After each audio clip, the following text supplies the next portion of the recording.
Hi guys, welcome to our channel Ashwa ಅಡ್ಮೈಸ್. ಇದು ದೀಪಾವಳಿ ಹಬ್ಬದ ವಿಡಿಯೋ ಪಾರ್ಟ್ 2. ನಾನು ದೀಪಗಳು ವರ್ಕ್ ಆಗುತ್ತಾ ಇಲ್ವೋ ಹೇಳ್ತೀನಿ ಅಂತ ಹೇಳಿದೆ, ಬಟ್ ವರ್ಕ್ ಆದವು. ತುಂಬ ಗಾಳಿ ಇತ್ತು ಅವತ್ತು, ಹಬ್ಬದ ದಿನವೇ ಮಳೆ ಬರೋ ಥರ ಇತ್ತು. ಹಾಗಾಗಿ ಗಾಳಿ ಇರೋದ್ರಿಂದ ದೀಪಗಳೆಲ್ಲ ಹೋಗ್ತಾ ಇದ್ವು.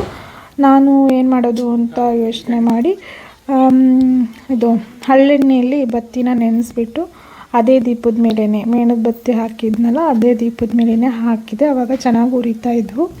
ನೋಡಿ, ನಾನು ಎಲ್ಲರ ಮನೇಲೂ ಹೇಗೆ ದೀಪಗಳು ಹಚ್ಚಿರೋದ್ರಿಂದ ಎಷ್ಟು ಚೆನ್ನಾಗಿ ಕಾಣಿಸ್ತಾ ಇದೆ ಅಂತ. ಇದು ನಮ್ಮ ಮನೆ.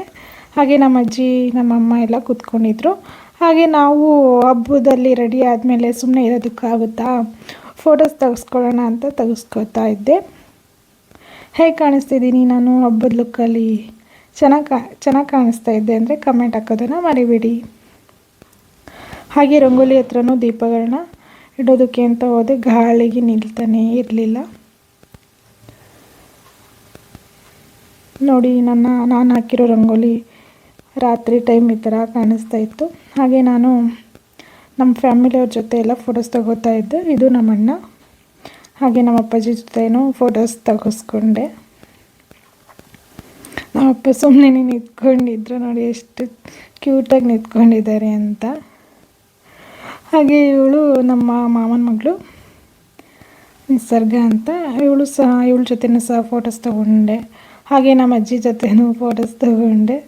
ನಮ್ಮ ಅಜ್ಜಿನೂ ಸುಮ್ಮನೆ ಬಂದು ನಿಂತ್ಕೊಂಡಿದ್ರು. ನೋಡಿ, ಇವರೇ ನಮ್ಮ ಅಜ್ಜಿ, ನಮ್ಮ ಅಮ್ಮನ ಅಮ್ಮ. ಹಾಗೆ ಮಳೆ ಬರೋಕ್ಕೆ ಸ್ಟಾರ್ಟ್ ಆಗಿಬಿಡ್ತು. ಹಾಗೆ ಈ ಮನೆ ಒಳಗಡೆ ನಾವು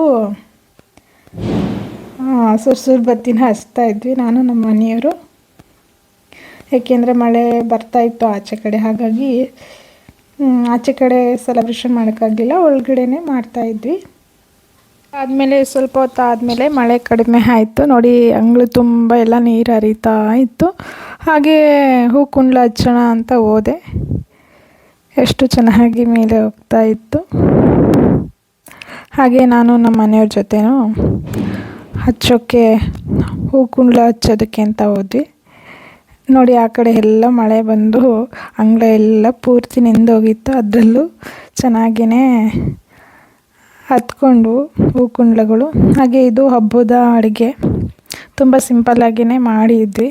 ಒಬ್ಬಟ್ಟು, 2 ಥರದ ಪಲ್ಯ, ಹಾಗೆ ಅವರೆಕಾಳು ಪಲಾವು ಮಾಡಿ, ಹೋಳಿಗೆ ಸಾಂಬಾರು, ಅನ್ನ, ಆ ಥರ ಎಲ್ಲ ಮಾಡಿದ್ವಿ. ಇದು ನಮ್ಮ ಹಬ್ಬದ ಊಟ.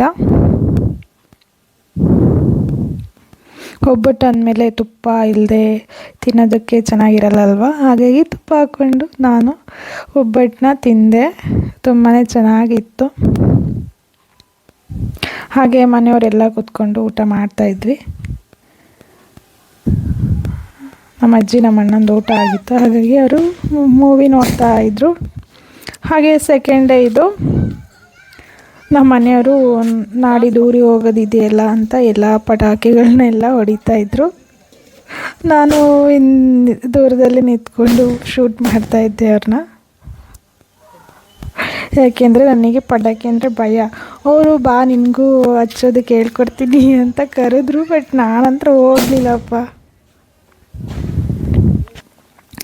ಅದಾದಮೇಲೆ ನಮ್ಮ ಮನೆಯದು ಫುಲ್ಲು ವೀಡಿಯೋ ಮಾಡ್ಕೊಂಡ್ವಿ. ಹಾಗೆ ಎಲ್ಲರೂ ಸೇರಿಕೊಂಡು ಪಟಾಕಿ ಹೊಡೆದು ಸುರ್ಸುರು ಬತ್ತಿ ಎಲ್ಲ ಹಚ್ಚಿ,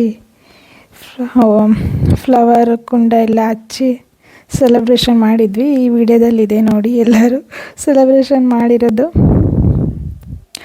ದೀಪಾವಳಿ ದೀಪಾವಳಿ ಗೋವಿಂದ ನೀಲಾವಳಿ, ಅಳಿಯ ಮಗನಾದನ ಮಾವ ಮಗವಾದನ. ಇದರೆಲ್ಲ ಅಪ್ಪಾಜಿ ಹಾಗೆ ನಮ್ಮ ಮನೆಯವರು ಸೇರಿ ಪಟಾಕಿ ಹೊಡೆದ್ರು. ಹಾಗಾಗಿ ಈ ಸಾಂಗ್ ಅವರಿಗೆ ಸೂಟ್ ಆಗುತ್ತೆ ಅಂತ ಹೇಳಿದೆ. ಹಾಗೆ ಇವನ್ ಕಿತಾಪತಿ ಅಂತೂ ತುಂಬಾ ಚೆನ್ನಾಗಿತ್ತು. ತುಂಬಾ ಎಂಜಾಯ್ ಮಾಡಿದ್ವಿ. ಹಾಗೆ ಸೆಕೆಂಡ್ ಡೇ ನಾನ್ ವೆಜ್ ಇರುತ್ತೆ. ಹಾಗಾಗಿ ನಾನ್ ವೆಜ್ ಮಾಡಿದ್ವಿ. ಫಸ್ಟು ನಮ್ಮ ಅಜ್ಜಿ ಮನೆಯಲ್ಲಿ ನಾಟಿ ಕೋಳಿ ಸಾಂಬಾರು ಹಾಗೆ ಕಡುಬು ಮಾಡಿದರು. ಅವ್ರ ಮನೇಲೂ ಊಟಕ್ಕೆ ಕರೆದಿದ್ರು. ಹಾಗಾಗಿ ಫಸ್ಟ್ ಅವ್ರ ಮನೆಗೆ ಹೋಗಿ ಊಟ ಮಾಡ್ಕೊಂಡು ಬಂದ್ವಿ, ನಾನು ನಮ್ಮ ಮನೆಯವರು. ಆಮೇಲೆ ನೆಕ್ಸ್ಟು ನಮ್ಮ ಮನೇಲಿ ಮಟನ್ ಸಾಂಬಾರು ಹಾಗೆ ಕಡುಬು ಮಾಡಿದ್ವಿ. ನಮ್ಮ ಕಡೆ ಎಲ್ಲ ಹಬ್ಬದಲ್ಲೂ ಕಡುಬು ಮಿಸ್ ಆಗಲ್ಲ, ಯಾಕೆಂದರೆ ಅದೇ ಫೇಮಸ್ ನಮ್ಮ ಸೈಡು, ಮಲೆನಾಡು ಸೈಡು. ಹಾಗಾಗಿ ತುಂಬಾ ಚೆನ್ನಾಗಿತ್ತು ಊಟ.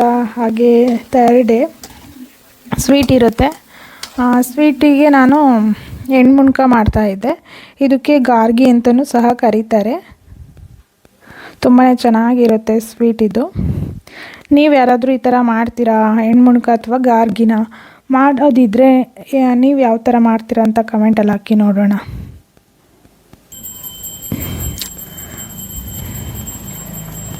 ಹಾಗೆ ಬಜ್ಜಿ, ಮೊಟ್ಟೆ ಬಿರಿಯಾನಿ ಎಲ್ಲ ಮಾಡಿದ್ದೆ ನಾನು. ನಾವು ಊರಿಗೆ ಹೋಗಬೇಕಿತ್ತು ನೈಟೇ ಬೆಂಗಳೂರಿಗೆ, ಹಾಗಾಗಿ ಎಲ್ಲ ಬೇಗ ಬೇಗ ಅಡುಗೆ ಮಾಡಿ ಬಿಸಿ ಬಿಸಿ ರೈಸು ಫುಲ್ಲು ಸುಡ್ತಾ ಇತ್ತು. ಅದನ್ನೇ ಊಟ ಮಾಡಿಕೊಂಡು ನಾನು ನಮ್ಮ ಮನೆಯವರು ಬೆಂಗಳೂರಿಗೆ ಹೊರಟ್ವಿ. ಎಲ್ಲರೂ ನಮ್ಮನ್ನು ಕಳಿಸ್ಕೊಡ್ತಾಯಿದ್ರು ನೋಡಿ.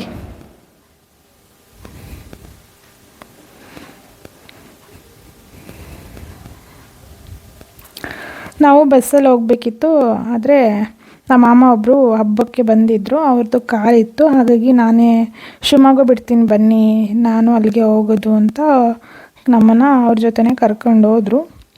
ಬಸ್ಸಿಗೆ ಹೋಗಿದ್ರೆ ಲೇಟಾಗಿ ಹೋಗ್ತಿದ್ವಿ, ಬಟ್ ಕಾರಲ್ಲಿ ಹೋಗಿರೋದ್ರಿಂದ 3/4 ಅವರಲ್ಲೇ ಶಿವಮೊಗ್ಗ ತಲುಪಿದ್ವಿ. ಶಿವಮೊಗ್ಗ ತಲುಪಿದ ಮೇಲೆ ಏನಪ್ಪ ಮಜಾ ಅಂದರೆ 9:15ಗೆ ನಾವು ಹತ್ತಿದ್ವಿ ಬಸ್ನ, ಬಟ್ 3:45ಗೆ ನಾವು ಬೆಂಗಳೂರನ್ನ ತಲುಪಿದ್ವಿ. ಇದಿಷ್ಟು ವಿಡಿಯೋ ಆಗಿತ್ತು. ಈ ವಿಡಿಯೋ ನಿಮಗೆ ಇಷ್ಟ ಆದರೆ ಲೈಕ್ ಮಾಡಿ, ಶೇರ್ ಮಾಡಿ, ಕಮೆಂಟ್ ಮಾಡಿ ಅಂತ ಹೇಳ್ತಾ ಈ ವಿಡಿಯೋನ ಇಲ್ಲಿಗೆ ಮುಗಿಸ್ತಾ ಇದ್ದೀನಿ. ಎಲ್ಲರಿಗೂ ಬಾಯ್. ಹಾಗೆ ನೆಕ್ಸ್ಟ್ ವಿಡಿಯೋದಲ್ಲಿ ಸಿಗೋಣ ಗೈಸ್.